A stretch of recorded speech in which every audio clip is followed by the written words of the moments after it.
es la cuestión de los registros. Yo, permíteme que te lo diga, Vicente, mal llamados registros por el concepto que tenemos de registro en el ámbito jurídico, porque no hay ninguna función de calificación, ahora lo dirá, de los registros de morosos.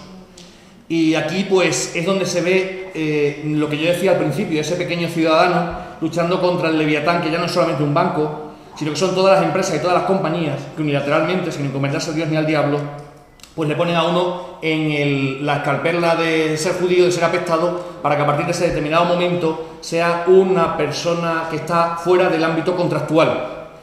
Y muchas veces, o alguna vez, con alguna razón, pero también muchas veces sin ninguna. Y yo creo que esto es un terreno que es muy apasionante, que está poco trillado, y desde luego yo creo, estoy ávido por escuchar su ponencia, porque sin duda nos va a dar mucha frescura en lo que es una materia que, insisto, sale un poco del derecho bancario y que va en el ámbito general de lo que es la protección de los consumidores frente a las empresas que muchas veces nos pisotean sin mirar para atrás. Y adelante, Vicente, cuando quieras. Pues muchas gracias. Efectivamente, esta materia, en los Juzgados de Madrid hay mucha litigiosidad, en los Juzgados de Madrid hay mucha litigiosidad. Es verdad, contra las entidades financieras cada vez es más, cada vez que te acercas a un tablón de un juzgado ves que siempre hay 5 o 6 bancos como demandados en esa mañana, cada vez es más habitual. Pero el tema de inclusión indebida en registros de morosos, aunque sí tenemos cierta jurisprudencia en la materia, entiendo que es un tema que todavía está por trillar y que todavía debería plantearse muchas más reclamaciones judiciales de las que se interponen. Porque en la práctica se producen muchísimas inclusiones indebidas en estos registros de morosos, mal llamados de morosos, que suponen, como bien has dicho, poner a la persona que ha sido incluida de manera incorrecta en este registro al margen del mercado, privándole de acceder no solo a créditos, sino a muchos servicios básicos, hoy en día servicios de telefonía, servicios de Internet, que prácticamente por el mero hecho de tener una deuda a veces mínima, 100, 200 euros, tienes grandes problemas a la hora de poder suscribir este tipo de servicios prácticamente básicos. Como bien dices, los llamados registros de morosos son ficheros informáticos de datos de carácter personal sobre incumplimientos de obligaciones dinerarias. Es su única finalidad. Para que todo tipo de empresas, no solo entidades financieras, como decimos también otro tipo de empresas, sepan qué clientes efectivos o potenciales, es decir, clientes que pueden acceder o personarse en una sucursal bancaria a pedir un crédito, han incumplido obligaciones dinerarias con anterioridad y de esta manera esta empresa, este banco que ha consultado el registro puede determinar si decide o no conceder el préstamo que se le está solicitando. Quizás la función del registro es adecuada, lo que quizás no es tan adecuado es el uso o abuso que en muchas ocasiones muchas entidades llevan a cabo de este tipo de mecanismo. El Tribunal Supremo, en una sentencia que aconsejo su lectura del pasado 6 de marzo de 2013, es muy clara. Nos dice literalmente que la inclusión en los registros de morosos no puede ser utilizada por las grandes empresas para buscar obtener el cobro de las cantidades que estiman pertinentes, amparándose en el temor del descrédito personal y menoscabo de su prestigio profesional y a la denegación del acceso al sistema crediticio. Lo que nos dice el Tribunal Supremo es que está constatando que en muchas ocasiones se utiliza de una manera absolutamente abusiva con la única finalidad de saldar una deuda, porque el afectado que ha sido incluido indebidamente al final en muchas ocasiones acaba pagando una deuda que muchas veces ni siquiera debería pagar, con la única finalidad de ser sacado de este registro y poder volver a ser un ciudadano, es decir, poder volver a acceder al mercado mercantil y poder solicitar un préstamo o pedir cualquier servicio, como decía anteriormente. Lo que la jurisprudencia viene salvaguardando con este tipo de procedimientos que se inician por la indebida inclusión en registros es el llamado derecho al honor. Derecho al honor debemos recordar que es un derecho fundamental, especialmente protegido entre los recursos de amparo y recursos judiciales, que lo que pretende es salvaguardar una de las manifestaciones de la dignidad humana, que está regulada en el artículo 10 de nuestra Constitución. Lo que lo protege es de atentados a través de expresiones, o en este caso inscripciones, que puedan calificarse como insidiosas, vejatorias para una persona. Y lo que nos ha dicho el Tribunal Supremo en varias sentencias, pero quizás la primera de ellas fue una de 24 de abril de 2009, es que la mera inclusión indebida en un registro de este estilo, en un registro de morosos, supone una violación, un atentado a la dignidad humana. Ese es el axioma que establece. Por tanto, la mera inclusión incorrecta, evidentemente lo que tendremos que acreditar es que esta inclusión ha sido incorrecta, pero si se acredita, se está vulnerando de manera automática el derecho al honor de la persona que ha sido ahí incluida. Además, también indica en esta sentencia el Tribunal Supremo que la vulneración se habrá producido con independencia de que el registro haya sido no consultado por terceros. Es un argumento bastante habitual de las entidades financieras en este caso, que sostienen que como no consta que haya sido consultado por terceros, este dato, indebidamente inscrito, no se ha producido una vulneración del honor. Pues bien, el Tribunal Supremo ha establecido que esto evidentemente no es así. La mera inscripción ya supone una violación de este derecho. Y además, también nos viene a decir que el hecho de que haya sido consultado o no supondrá solamente tendrá efectos de cara a valorar económicamente cuál es la indemnización a conceder. Si podemos acreditar mediante la prueba correspondiente que estos datos se han sido consultados por terceros, podremos solicitar una indemnización mayor y normalmente los tribunales de justicia es cierto que este dato lo suelen tener en cuenta. También es un extremo que suelen citar bastante a menudo las entidades financieras en estos extremos, y es que para que se aprecie la vulneración del derecho al honor no es necesario que recaiga previamente una sanción por parte de la Agencia Española de Protección de Datos.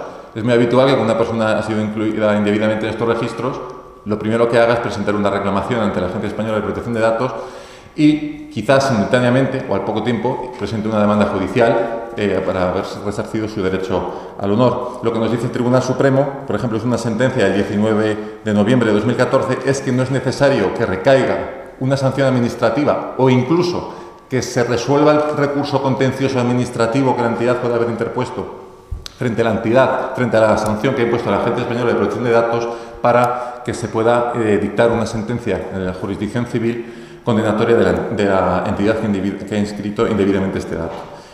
Como imaginarán, una norma de especial o de fundamental aplicación en esta materia es la Ley Orgánica de Protección de Datos 15/99, que derogó la del año 92 y que en sus artículos 5, 14, 15 y 16 regulan los derechos ARCO, que yo creo que todos conocemos, derecho de cancelación, derecho de acceso. Tiene un artículo, concretamente el artículo 29, que regula expresamente este tipo de prestación de servicios de información sobre solvencia patrimonial y crédito, así lo titula.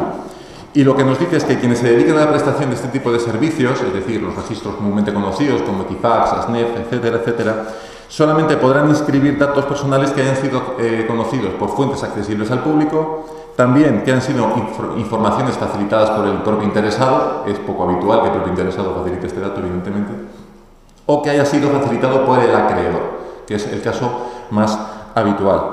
Enumera cuáles son los derechos que puede tener, en su caso, la persona que ha sido inscrito, tiene que serle comunicado en el plazo de 30 días la inclusión en el registro, tiene derecho a solicitar información sobre qué dato está inscrito y quién lo ha comunicado. Y lo que más es importante en este caso, es que el artículo 19 de la Ley Orgánica de Protección de Datos establece ya el derecho a ser indemnizado en caso de que se revele que esta inscripción no ha sido conforme a las exigencias legales. Exigencias legales que vienen a desarrollarse a través del Real Decreto 1720/2007, que lo que hace es aprobar el reglamento de desarrollo de la Ley Orgánica de Protección de Datos.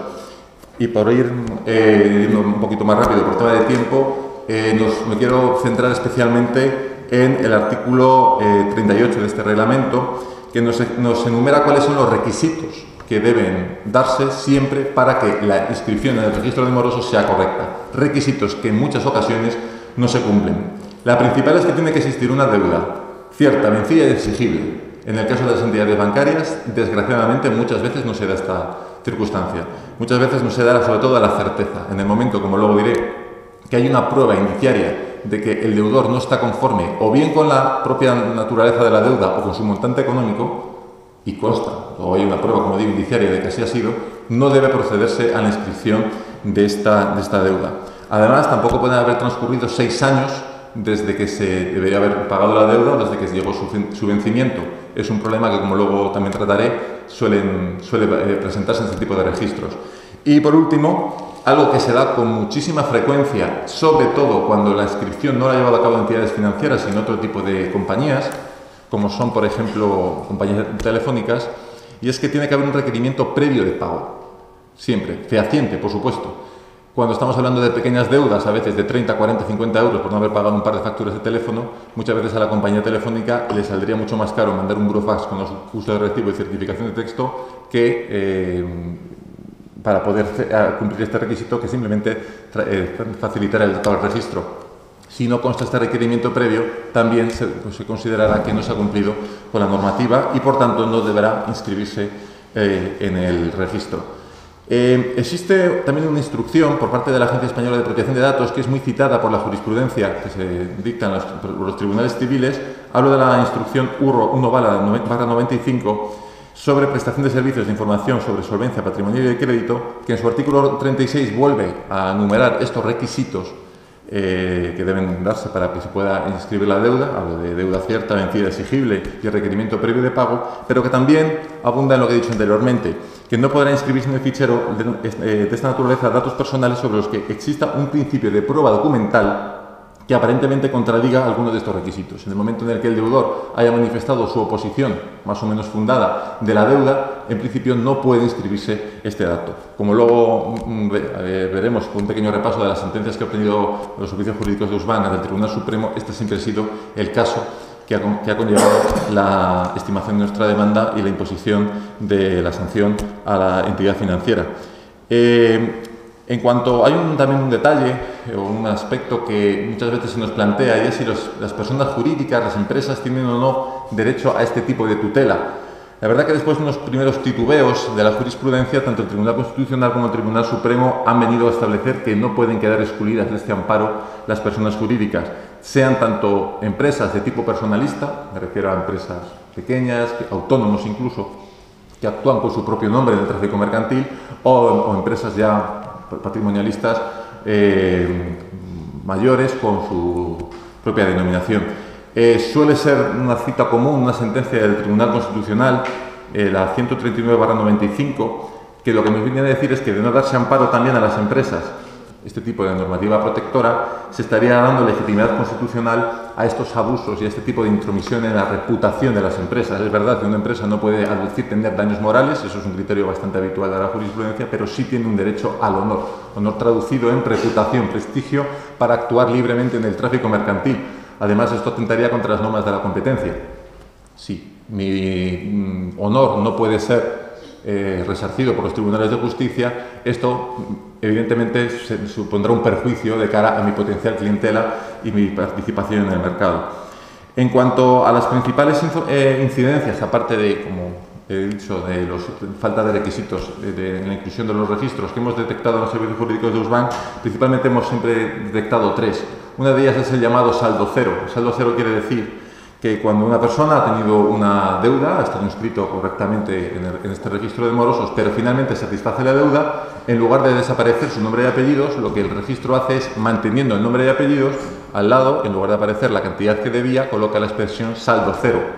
Desde luego, esto no es correcto. Al fin y al cabo, estamos estigmatizando a una persona que, a pesar de que ha satisfecho la deuda, sigue apareciendo sus nombres y apellidos en el registro, y al fin y al cabo sigue siendo también susceptible de que muchas empresas, si conocen que esa persona en el pasado tuvo una deuda, también quieran limitar o denegar un hipotético, en este caso, crédito o préstamo que se esté solicitando. Otro problema que se suele tener es el llamado pago extrabancario. Esto suele producirse cuando el instrumento de pago, cuando la deuda deriva de un efecto cambiario. Puede ocurrir que el aceptante pague al tomador fuera del círculo bancario y esto la entidad financiera no lo sepa, que es la que ha inscrito el dato en el registro. De esta manera nunca el que ha inscrito el registro podrá comunicar al registro de morosos la eliminación del dato, y este dato siempre aparecerá pendiente. Entendemos que incluso sería necesario que este tipo de deudas derivadas de efectos cambiarios nunca pudieran tener acceso al registro de morosos, porque precisamente puede darse esta circunstancia, que nunca la persona que ha cedido el dato tenga la posibilidad de conocer el pago de la deuda y por tanto la cancelación del dato en el registro. Por último, también otro problema bastante habitual que ya he citado anteriormente es el mantenimiento de los datos por más de 6 años. Lo que hacen algunas entidades es que van comunicando los intereses que van generando la deuda al registro, van actualizando continuamente la deuda, la fecha de alta se va actualizando y no se cumple el requisito de que la deuda no pueda estar inscrita más de 6 años desde que debió ser pagada desde su vencimiento. Otra práctica que también debería no utilizarse, y en caso de que se utilice, pues también deberá ser presentada la correspondiente demanda judicial, además de las reclamaciones ante la Agencia Española de Protección de Datos. Un aspecto importante, que es muy difícil ponderación, es el relativo a la cuantía de la indemnización. Evidentemente, valorar cuál puede ser la indemnización que se puede pedir por una violación del derecho al honor no deja de ser algo muy subjetivo. La experiencia nos dice que las indemnizaciones que vienen dando los tribunales suelen rondar entre los 6.000 y los 10.000 euros. Al final suelen ser criterios bastante subjetivos por parte del juzgado, porque, como digo, es bastante complicado determinar de una manera exacta cuál puede ser la cantidad a solicitar. En este sentido, resulta de aplicación el artículo 9.3 de la Ley Orgánica 1/82, que precisamente lo que hace es regular la protección civil del derecho al honor, a la intimidad familiar y a la propia imagen, en la que nos dice que la existencia del perjuicio se presumirá siempre que se acredite la intromisión ilegítima. Es decir, existe una presunción iuris et iure de que en el caso de que el registro haya sido indebido, se ha producido una intromisión en el honor de la persona que ha sido inscrita. Y lo que nos dice también este artículo es que para valorar cómo puede haberse visto afectado este daño moral, habrá que ponderar varias circunstancias. Por un lado, lo que nos viene a decir es que habrá que tener en cuenta tanto la difusión o audiencia que ha tenido este dato incorrectamente inscrito, como también el beneficio que haya podido obtener la persona que lo ha inscrito. No será lo mismo un dato que ha sido inscrito, que solamente lo han conocido el propio registro de morosos y el cedente, que un dato que, por ejemplo, haya sido conocido por otras entidades financieras. Es habitual que una persona, cuando va a pedir un crédito, vaya a varias sucursales, todos se la están denegando, porque todos esos bancos a donde ha ido a pedir el crédito han consultado ese dato. Si esto lo podemos acreditar en sede judicial, entendemos que es evidente que la indemnización deberá ser siempre, en este caso, mucho mayor. Como digo, las indemnizaciones suelen rondar entre los 6.000 y los 12.000 euros. Para ir concluyendo, simplemente quiero hacer referencia a 3 sentencias tenidas por los servicios jurídicos de Urbank del Tribunal Supremo. Una es de 6 de marzo de 2013 y que, como decía, lo que vienen a reflejar es que no se cumplió con el principio de certeza de la deuda. Esta primera sentencia trae causa de un supuesto en el que una persona contrata un préstamo hipotecario y además el banco le hace firmar el necesario, según las entidades financieras, seguro de hogar. Esta persona, poco más tarde, decide subrogar el préstamo de otra entidad de crédito y también contratar un seguro de hogar con esta nueva entidad de crédito. Deja de pagar el seguro del hogar y recibe una llamada de teléfono por parte de la Caja de Ahorros exigiendo el pago de 200 euros por la prima del primer seguro. Esta familia se niega a hacer el pago porque aduce que con la cancelación del préstamo también había comunicado la cancelación del seguro del hogar y además incluso indica que ya había contratado un segundo seguro de hogar con la segunda entidad financiera. Bien, este asunto llegó al Tribunal Supremo y la entidad financiera, en este caso la Caja de Ahorros, fue condenada. Otra sentencia es de la que he citado anteriormente, 19 de noviembre del año 2014, en el que la cliente reclamaba que ella no había realizado una serie de disposiciones con la tarjeta de crédito en el cajero, porque decía que nunca había llegado a recibir esa tarjeta de crédito, porque las entidades financieras además siguen con la mala costumbre de enviar las tarjetas por correo ordinario a los buzones de los clientes, y finalmente el Tribunal Supremo también da la razón al cliente. Y la otra sería un supuesto bastante peculiar, que es un caso en el que una entidad financiera, una sentencia de 22 de enero de 2014, una entidad financiera que había concedido un préstamo, ejecutó este préstamo frente a 2 avalistas. Un tercer avalista consignó tanto el principal como los intereses y costes que habían sido calculados de manera provisional, pero a su vez impugnó esta liquidación de intereses y esta tasación de costas. Aún así, la entidad financiera inscribió a estos avalistas. El Tribunal Supremo entendió que esta deuda no era cierta porque había sido impugnada judicialmente y que por tanto no debía haber sido inscrita. En este caso, por ejemplo, la indemnización fue de 6.000 euros a favor de cada uno de los 2 avalistas. Y para concluir también, quizás por lo reciente de la misma, es una sentencia, en este caso es de instancia, del Juzgado de Primera Instancia 40 de Madrid, del pasado 28 de julio de 2015, que ha sido obtenida también por los servicios jurídicos de USBAN, en el que la inclusión vino por un hecho también bastante peculiar. El cliente contrató un plan de pensiones con la entidad financiera y este plan de pensiones conllevaba el entregar un obsequio, en este caso una videocámara. Poco más tarde el cliente decide cancelar anticipadamente el plan de pensiones y entonces la entidad financiera le dice que debe devolver el importe del obsequio, que valoraba en unos 300 euros. El cliente dice que de eso nada, que él está dispuesto incluso a devolver la cámara, la videocámara, que estaba incluso sin desenvolver, y la entidad financiera se niega, quiere que le pague el importe de lo que ella valora que costaría este obsequio. Y como él se niega, le vuelve a inscribir en el registro de morosos. Finalmente el tribunal, en este caso, como digo, el Juzgado de Primera Instancia 40 de Madrid, ha condenado al banco a abonar nada menos que 12.000 euros de indemnización, y además con unos intereses calculados desde la fecha de la reclamación extrajudicial, cosa que es también bastante novedosa. Pues en principio nada más.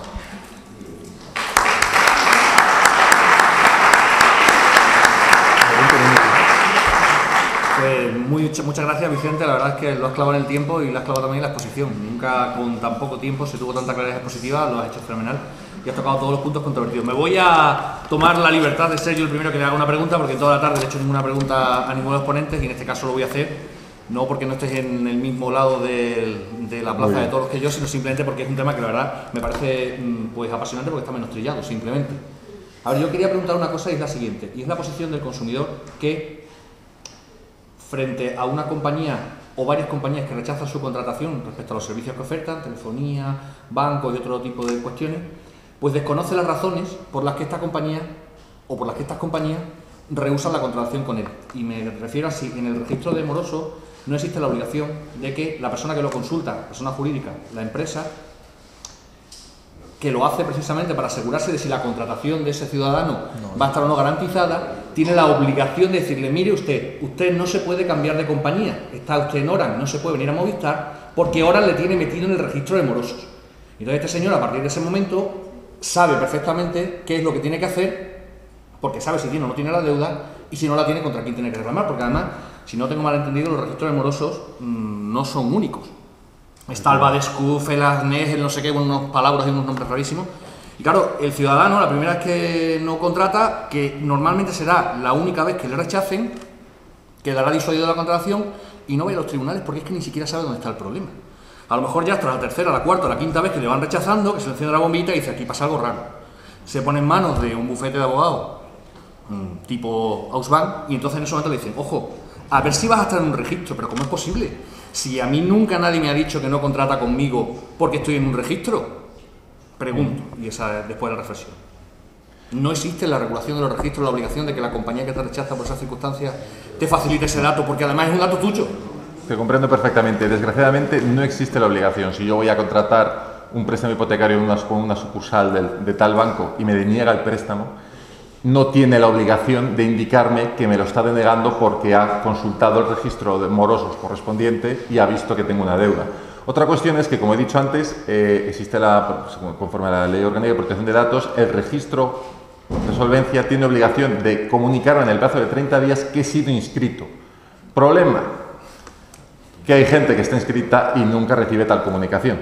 Y al final puede darse esa circunstancia, que vayas a un par de bancos, por ejemplo, o a un par de compañías telefónicas, te lo denieguen, no preguntes por qué o no te lo digan, y simplemente piensas que te lo están denegando pues porque a lo mejor tu solvencia crees que no es la adecuada. Y a lo mejor es que simplemente tienes una deuda de 200 euros de una videocámara que entendían que había que devolverla no en especie, sino en efectivo.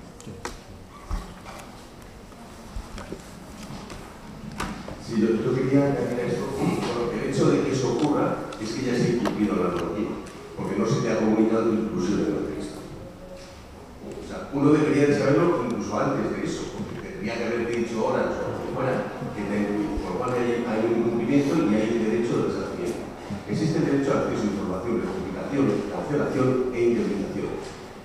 Ahora, en principio, esta es una cultura muy latinoamericana que se va cada 6 meses a un registro de morosos, a los registros que están unificados, y se pide tu estado de vida, porque si no estás muerto. En España existe todavía esa sobreprotección del sistema bancario, y yo diría, tipo un poco mafiosi, de no decirte. Y además, como que no te cuentan quién ha sido, a ver si te enteras. O sea, eso es un defecto del sistema que no funciona, y además es un defecto un poco cateto. Es como cuando te piden el DNI con la tarjeta y hay gente que piensa que es que no se fían de él. Es una garantía para él, para que el que lleva tu tarjeta tenga ese dato DNI. Bueno, pues yo creo que con naturalidad deberíamos de ejercitar el derecho de acceso a información que sea nuestra entidad bancaria y decir que dame un pantallazo, así se llama, de si estoy o no estoy metido. Y si estás metido indebidamente, vete a Osman porque vas a ganar. Sí, seguro. Sí. Luis te decía al hilo, simplemente es una cuestión, efectivamente, cuando uno tiene un procedimiento administrativo, sabe que da un domicilio para que le notifiquen las cuestiones del procedimiento administrativo y judicial ya no se diga. Pero claro, las personas tienen por costumbre algunas veces no conservar a lo largo de toda su vida el mismo domicilio. Y a lo mejor a ti te mete Orange cuando tú vivías en Badajoz. Te has venido a vivir a Cáceres, te notifica ahí en Badajoz, nadie va a saber absolutamente nada y esa es la garantía, pues vaya garantía.